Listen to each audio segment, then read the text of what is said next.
ರಾಜ್ಯದಲ್ಲಿ ಸಂಘ ಪರಿವಾರ ವರ್ಸಸ್ ಸರ್ಕಾರ ಯಾಕೋ ಈ ಗೋಜು ಗೊಂದಲ ಮುಗಿಯುವ ಹಾಗೆ ಕಾಣಿಸ್ತಾ ಇಲ್ಲ. ಯಾರ್ಯಾರು RSS ಪಥಸಂಚಲನದಲ್ಲಿ ಭಾಗಿಯಾಗ್ತಾ ಇದ್ದಾರೆ, ಸರ್ಕಾರಿ ಅಧಿಕಾರಿಗಳು, ಗುತ್ತಿಗೆ ಆಧಾರದ ಮೇಲೆ ಕೆಲಸ ಮಾಡ್ತಿರೋರು, ಅಂಥವರನ್ನ ರಾಜ್ಯ ಸರ್ಕಾರ ಟಾರ್ಗೆಟ್ ಮಾಡ್ತಾ ಇದೆಯಾ ಅನ್ನುವಂತಹ ಪ್ರಶ್ನೆ ಈಗ ಮೂಡ್ತಾ ಇದೆ. ರಾಜ್ಯದಲ್ಲಿ ಜೋರಾಯಿತು ಸಂಘ ವರ್ಸಸ್ ರಾಜ್ಯ ಸರ್ಕಾರ. RSS ಪಥಸಂಚಲನದಲ್ಲಿ ಭಾಗಿಯಾದ ಸಿಬ್ಬಂದಿಗೆ ಗೇಟ್ ಪಾಸ್ ಕೊಡೋದು ಮುಂದುವರಿತಾ ಇದೆ. ಗುತ್ತಿಗೆ ಆಧಾರದಲ್ಲಿ ಕೆಲಸ ಮಾಡ್ತಾ ಇದ್ದ ಅಡುಗೆ ಸಿಬ್ಬಂದಿಗೆ ಗೇಟ್ ಪಾಸ್ ಅನ್ನು ಕೊಟ್ಟಿದ್ದಾರೆ. ವಸತಿ ಶಾಲೆಯಲ್ಲಿ ಕಾರ್ಯನಿರ್ವಹಿಸ್ತಾ ಇದ್ದ ಅಡುಗೆ ಸಹಾಯಕ ಅಮಾನತಾಗಿದ್ದಾರೆ. ಬಸವ ಕಲ್ಯಾಣದಲ್ಲಿ ನಡೆದಿರೋ ಘಟನೆ.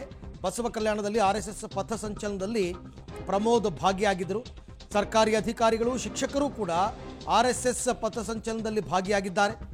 ಹಾಗಾದರೆ ಈ RSS ಪಥಸಂಚಲನದಲ್ಲಿ ಭಾಗಿಯಾದ ಸರ್ಕಾರಿ ಅಧಿಕಾರಿಗಳಿಗೆ ಢವಢವ ಶುರುವಾಗಿದೆ.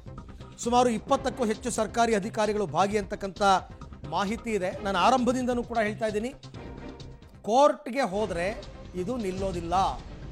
ಯಾರು ಅಮಾನತ್ತಾಗಿದ್ದಾರೆ ಅವರೇನಾದರೂ ಕೋರ್ಟ್ ಮೊರೆ ಹೋದರೆ ಆ ಕೇಸ್ ನಿಲ್ಲಲ್ಲ. ಮತ್ತೆ ಇವರನ್ನು ಕರ್ತವ್ಯಕ್ಕೆ ಸೇರ್ಪಡೆ ಮಾಡಿಕೊಳ್ಳಿ ಅಂತಲೇ ಬರುತ್ತೆ.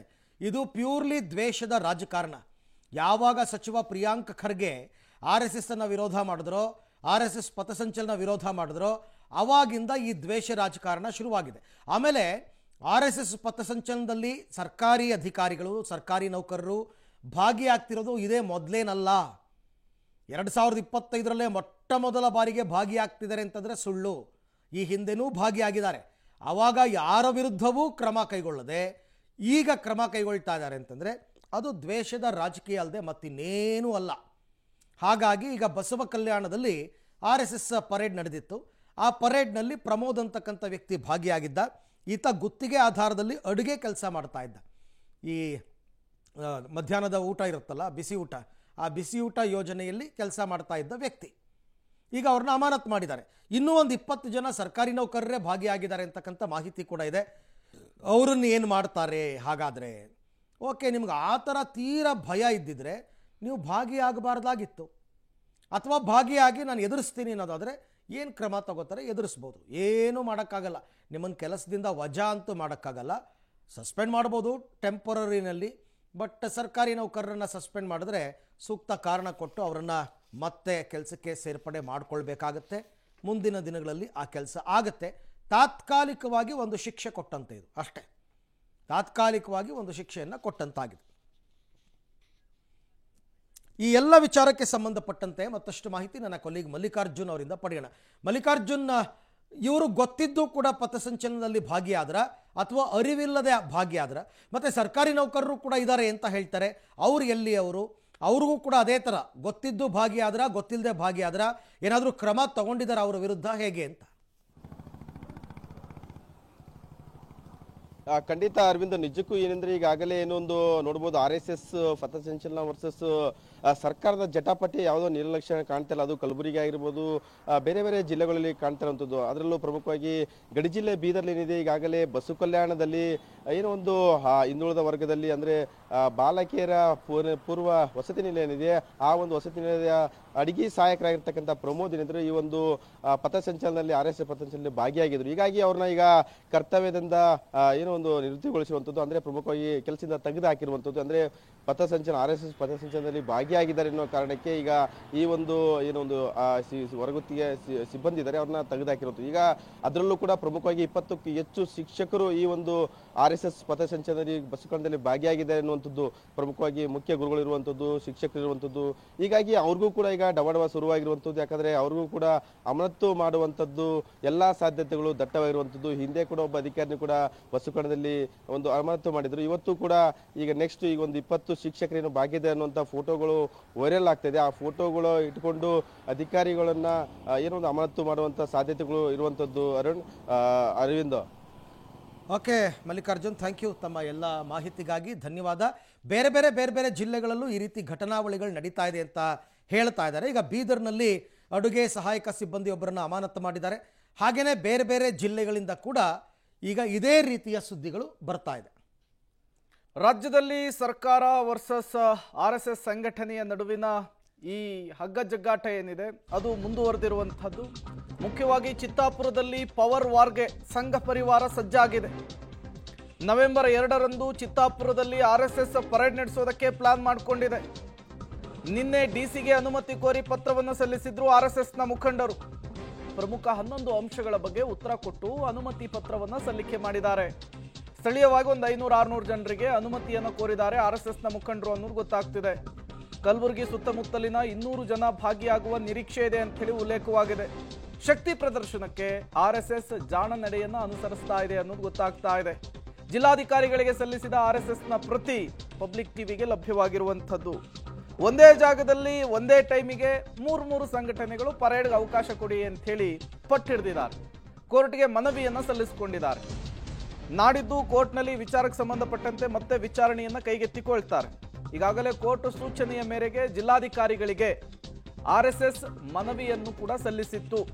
ಆ ಮನವಿ ಪತ್ರ ಪಬ್ಲಿಕ್ ಟಿವಿಗೆ ಸಿಕ್ಕಿದೆ. ಯಾವ ಜಾಗದಲ್ಲಿ, ಎಷ್ಟು ಗಂಟೆಗೆ, ಎಷ್ಟು ಜನ ಈ ಪರೇಡ್ನಲ್ಲಿ ಭಾಗಿಯಾಗ್ತಾರೆ ಎಲ್ಲವನ್ನೂ ಕೂಡ ಉಲ್ಲೇಖಿಸುವಂತಹ ಕೆಲಸ ಆಗಿದೆ. ಜಿಲ್ಲಾಧಿಕಾರಿಗಳಿಗೆ RSSನ ಮುಖಂಡರು ಸಲ್ಲಿಸಿದಂತಹ ಮನವಿ ಪತ್ರದ ಪ್ರತಿ ಪಬ್ಲಿಕ್ ಟಿವಿಗೆ ಸಿಕ್ಕಿರುವಂತಹದ್ದು. ಶತಾಯ ಗತಾಯ 2ನೇ ತಾರೀಕು ಚಿತ್ತಾಪುರದಲ್ಲಿ RSS ಪರೇಡ್ ಮಾಡಲೇಬೇಕು ಅಂತ ಹೇಳಿ RSS ಮುಖಂಡರು ನಿರ್ಧರಿಸಿದ್ದಾರೆ. ಒಂದು ಕಡೆ ಅದಕ್ಕೆ ಬೇಕಾದಂತಹ ಸಿದ್ಧತೆ, ಮತ್ತೊಂದು ಕಡೆ ಕೋರ್ಟ್ನಲ್ಲಿ ಕಾನೂನು ಸಮರವನ್ನು ಕೂಡ ಮಾಡ್ತಾ ಇದ್ದಾರೆ. ಪ್ರಮುಖ 11 ಅಂಶಗಳ ಬಗ್ಗೆ ಉತ್ತರವನ್ನು ಕೊಟ್ಟು ದಯಮಾಡಿ ಪರ್ಮಿಷನ್ ಅನ್ನು ಕೊಡಿ ಅಂತ ಹೇಳಿ ಜಿಲ್ಲಾಧಿಕಾರಿಗಳಿಗೆ ಮನವಿಯನ್ನ ಮಾಡಿಕೊಳ್ಳಲಾಗಿದೆ. ಈ ಮನವಿ ಪತ್ರದಲ್ಲಿ ಎಷ್ಟು ಜನ ಸೇರ್ತಾರೆ ಪರೇಡ್ನಲ್ಲಿ ಅನ್ನುವಂತಹ ವಿಚಾರವನ್ನು ಕೂಡ ಉಲ್ಲೇಖಿಸಿದ್ದಾರೆ. ನೀವು ಕೂಡ ಇದನ್ನು ಗಮನಿಸ್ತಾ ಇದ್ದೀರಿ. ಈಗ ಚೆಂಡು ಕೋರ್ಟ್ ಅಂಗಳದಲ್ಲಿದೆ. ನಾಡಿದ್ದು ಮತ್ತೆ ವಿಚಾರಣೆಗೆ ಬರುತ್ತೆ. 2ನೇ ತಾರೀಕು 3 ಸಂಘಟನೆಗಳಿಂದ ಇದೇ ರೀತಿ ಪರೇಡ್ಗೆ ಮನವಿಯನ್ನು ಜಿಲ್ಲಾಧಿಕಾರಿಗಳಿಗೆ ಸಲ್ಲಿಸಲಾಗಿದೆ. ಈಗ ಕೋರ್ಟ್ ಏನು ಮಾಡುತ್ತೆ? 3 ಸಂಘಟನೆಗಳಿಗೂ ಕೂಡ ಅವತ್ತೇ ಪರೇಡ್ಗೆ ಅವಕಾಶ ಕೊಡುತ್ತಾ, ಬೇರೆ ಬೇರೆ ದಿನಾಂಕವನ್ನ ಅಲರ್ಟ್ ಮಾಡಿ ಘೋಷಣೆ ಮಾಡುತ್ತಾ? ಅದು ಈಗಿರುವಂತಹ ಕುತೂಹಲ. ಹಾಗಾಗಿ ಚಿತ್ತಾಪುರದಲ್ಲಾಗ್ತಾ ಇರುವಂತಹ ಬೆಳವಣಿಗೆಗಳು ಈಗ ಕುತೂಹಲವನ್ನ ಮತ್ತಷ್ಟು ಜಾಸ್ತಿ ಮಾಡ್ತಾ ಇದೆ. ಮತ್ತಷ್ಟು ಡೀಟೇಲ್ಸ್ ಅನ್ನು ಕೊಡ್ತಾರೆ ಪ್ರವೀಣ್ ರೆಡ್ಡಿ, ನೇರ ಸಂಪರ್ಕದಲ್ಲಿ ಜಾಯಿನ್ ಆಗಿದ್ದಾರೆ. ಪ್ರವೀಣ್ ರೆಡ್ಡಿ, ಈಗ ಚಿತ್ತಾಪುರದಲ್ಲಿ ಏನಾಗುತ್ತೆ ಅನ್ನುವಂತಹ ಕುತೂಹಲ ಇದೆ.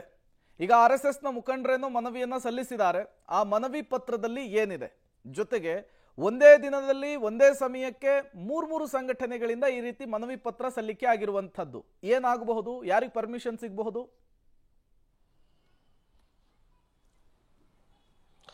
ಪ್ರೇಮ್, ಏನಂದ್ರೆ ಕಲಬುರಗಿಯ ಚಿತ್ತಾಪುರದಲ್ಲಿ ಅಕ್ಟೋಬರ್ 19ರಂದು RSS ಪಥಸಂಚಲನ ಒಂದು ರದ್ದಾದ ಬಳಿಕ ಏನಂದ್ರೆ ಅದು ಒಂದು ಹೈ ವೋಲ್ಟೇಜ್ ಕ್ಷೇತ್ರದ ತರ ಈಗ ಪರಿಣಾಮ ಎಲ್ಲ ಕಡೆ ಈಗ ಬಿಂಬಿಸ್ಕೊಳ್ತಾ ಇದೆ. ಹೀಗಾಗಿ ಏನಂದ್ರೆ RSS ಮುಖಂಡರು ಈಗ 2ನೇ ಬಾರಿ ಏನಂದ್ರೆ ಕೋರ್ಟ್ ಆದೇಶ ನೀಡಿದೆ. ಆ ಆದೇಶದಂತೆ ಈಗ ಕಲಬುರಗಿಯ ಜಿಲ್ಲಾಧಿಕಾರಿಗಳಿಗೆ ಒಟ್ಟು 11 ಅಂಶಗಳುಳ್ಳಂತಹ ಒಂದು ಮನವಿ ಪತ್ರವನ್ನು ಸಲ್ಲಿಸಿದ್ದಾರೆ. ಆದ್ರೆ ಪ್ರಮುಖವಾಗಿ ಇಲ್ಲಿ RSS ಏನಂದ್ರೆ ತನ್ನ ಜಾಣ ನಡೆಯನ್ನು ಈಗ ಈ ಒಂದು ಪತ್ರದಲ್ಲಿ ಮುಂದುವರಿಸಿದೆ ಅಂತ ಕೊಟ್ಟಿದೆ ಅಂತ ಹೇಳ್ಬೋದು. ಯಾಕಂದ್ರೆ ಈ ಹಿಂದೆ ಅಕ್ಟೋಬರ್ 19ರಂದು ಮನವಿ ಸಲ್ಲಿಸುವಂತಹ ಸಂದರ್ಭದಲ್ಲಿ 500ರಿಂದ 600 ಜನರಿಗೆ ಅವಕಾಶ ಪಥಸಂಚಲನದಲ್ಲಿ ಕೊಡಿ ಅಂತ ಮನವಿಯನ್ನು ಮಾಡಿದ್ರು. ಅದಾದ ಬಳಿಕ ರದ್ದಾದ ಬಳಿಕ ಎಲ್ಲೋ ಒಂದ್ ಕಡೆ RSSನವರು ಸುಮಾರು 10,000 ಇಲ್ಲ 15,000ಕ್ಕೂ ಹೆಚ್ಚು ಜನರಿಗೆ ಪಥಸಂಚಲನದ ಒಂದು ಅವಕಾಶ ಕೇಳ್ತಾರೆ ಅನ್ನುವಂತಹ ಟ್ರೆಂಡ್ ಏನಂದ್ರೆ ಸೋಷಿಯಲ್ ಮೀಡಿಯಾದಲ್ಲಿ ಕ್ರಿಯೇಟ್ ಆಗಿತ್ತು. ಆದ್ರೆ RSSನವರು ಮಾತ್ರ ಇಲ್ಲಿ ಕೇವಲ ಈ ಹಿಂದೆ ಯಾವ ರೀತಿಯಾಗಿ ಅಕ್ಟೋಬರ್ 19ರಂದು ಎಷ್ಟು ಜನರಿಗೆ ಒಂದು ಅವಕಾಶವನ್ನು ಕೇಳಿದ್ರು ಅಷ್ಟೇ ಜನರಿಗೆ, ಅಂದ್ರೆ 500ರಿಂದ 600 ಜನ ಚಿತ್ತಾಪುರದಲ್ಲಿ ಭಾಗಿಯಾಗ್ತಾರೆ. ಇನ್ನು ಕಲಬುರಗಿಯಿಂದ ಸುಮಾರು 100ರಿಂದ 150 ಜನ, ಅಕ್ಕಪಕ್ಕದ ಕ್ಷೇತ್ರಗಳಿದ್ದರೂ ಕೂಡ ಒಂದು 50 ಜನ, ಹೀಗೆ 700ರಿಂದ 750 ಜನ ಈ ಒಂದು ಪಥಸಂಚಲನದಲ್ಲಿ ಭಾಗಿಯಾಗ್ತಾರೆ. ಅದಕ್ಕೆ ಅಂದ್ರೆ ಇವತ್ತಿನ ದಿನಕ್ಕೆ ನಮಗೆ ಸಿಕ್ಕಿರುವಂತಹ ಮಾಹಿತಿ ಎನ್ನುವಂತಹ ಒಂದು ಅಂಶವನ್ನು RSSನವರು ಉಲ್ಲೇಖ ಮಾಡಿದ್ದಾರೆ. ಸೊ ಇಲ್ಲೆಲ್ಲೂ ಕೂಡ ಏನಂದ್ರೆ ಪ್ರವೋಕ್ ಆಗುವಂತಹ ಕೆಲಸ ಇಲ್ಲಿ RSS ಮಾಡಿಲ್ಲ ಅನ್ನೋದು ಅವರ ಕೊಟ್ಟಿರುವಂತಹ ಒಂದು ಮನವಿ ಪತ್ರದಿಂದ ಗೊತ್ತಾಗುತ್ತೆ. ಇನ್ನು ಎರಡನೇದಾಗಿ ಈಗಾಗಲೇ ಅಂದ್ರೆ RSS ಯಾವ ದಿನಾಂಕವನ್ನು ಕೋರಿದೆ ನವೆಂಬರ್ 2ರಂದು ಕೋರ್ಟ್ನಲ್ಲಿ, ಅದೇ ದಿನಾಂಕದಂದು ನಮಗೂ ಕೂಡ ಒಂದು ಅನುಮತಿ ಕೊಡಬೇಕು, ಭೀಮ ಪಥಸಂಚಲನ ಮಾಡ್ತೀವಿ ಅಂತ ಭೀಮ್ ಆರ್ಮಿ ಮತ್ತು ದಲಿತ ಪ್ಯಾಂಥರ್ದವರು ನಾವು ಸಂವಿಧಾನದ ಪೀಠಿಕೆಯನ್ನು ಹಿಡ್ಕೊಂಡು ಜನರಲ್ಲಿ ಸಂವಿಧಾನದ ಬಗ್ಗೆ ಜಾಗೃತಿ ಮಾಡ್ತೀವಿ, ಹೀಗಾಗಿ ನಮಗೂ ಕೂಡ ನವೆಂಬರ್ 2ರಂದೇ ಅನುಮತಿ ಕೊಡಬೇಕು ಅಂತ ಅವರು ಕೂಡ ಕಲಬುರಗಿಯ ಜಿಲ್ಲಾಧಿಕಾರಿಗೆ ಸಲ್ಲಿಸಿದಂತ ಕೊಡುವಂತಹ ಮನವಿ ಪತ್ರದಲ್ಲಿದೆ. ಸೊ ಈ ಮೂರು ಸಂಘಟನೆಯ ಒಂದು ಮನವಿ ಪತ್ರವನ್ನು ತೆಗೆದುಕೊಂಡಂತಹ ಕಲಬುರಗಿಯ ಜಿಲ್ಲಾಧಿಕಾರಿಗಳು ಇವತ್ತು ಅಥವಾ ನಾಳೆ, ಯಾಕಂದ್ರೆ ನಾಳೆವರೆಗೂ ಕೂಡ ಕಾಲಾವಕಾಶ ಇದೆ, ಇನ್ನಷ್ಟು ಸಂಘಟನೆಗಳ ಯಾರಾದರೂ ಕೂಡ ಮನವಿ ಕೊಡುವಂತಹ ಸಾಧ್ಯತೆಗಳಿವೆ. ಅಂದ್ರೆ ನಮಗೂ ಕೂಡ ನವೆಂಬರ್ 2ರಂದು ಅವಕಾಶ ಕೊಡಿ ಅಂತ ಈ ಎಲ್ಲಾ ಅರ್ಜಿಗಳನ್ನು ಕುಲಂಕುಷವಾಗಿ ಪರಿಶೀಲನೆ ನಡೆಸಿ ಕೋರ್ಟ್ಗೆ ತಮ್ಮ ಅಂತಿಮ ತೀರ್ಪು ಅಂದ್ರೆ ಒಂದು ನಿರ್ಧಾರವನ್ನು ಸಲ್ಲಿಸಲಿದೆ. ಅದಾದ ಬಳಿಕ 24ನೇ ತಾರೀಕು ಇದೆಲ್ಲದರ ವಿಚಾರಣೆ ನಡೆಸಿ ನ್ಯಾಯಾಧೀಶರು ಪ್ರತಿಯೊಂದು ಸಂಘಟನೆಗೂ ಕೂಡ ಒಂದೊಂದು ದಿನಾಂಕ ನಿಗದಿ ಮಾಡುವಂತ ಎಲ್ಲ ಸಾಧ್ಯತೆಗಳಿವೆ. ಪ್ರೇಮ್, ಓಕೆ, ಥ್ಯಾಂಕ್ ಯು ತಮ್ಮೆಲ್ಲ ಮಾಹಿತಿಗೆ ಪ್ರವೀಣ್ ರೆಡ್ಡಿ, ಧನ್ಯವಾದ. ಎಲ್ಲವೂ ಕೂಡ ಈಗ 24ನೇ ತಾರೀಕು ಕೋರ್ಟಲ್ಲೂ ಕೂಡ ಇದು ಹಿಯರಿಂಗ್ ಇದೆ. ಜೊತೆಗೆ ಜಿಲ್ಲಾಧಿಕಾರಿಗಳು ಕೂಡ ತಮ್ಮ ವಿವೇಚನೆಯನ್ನು ಬಳಸಿ ಏನು ನಿರ್ಧಾರ ತಗೊಳ್ತಾರೆ ಅಂತಕ್ಕಂಥದ್ದನ್ನು ಕಾದ್ ನೋಡೋಣ.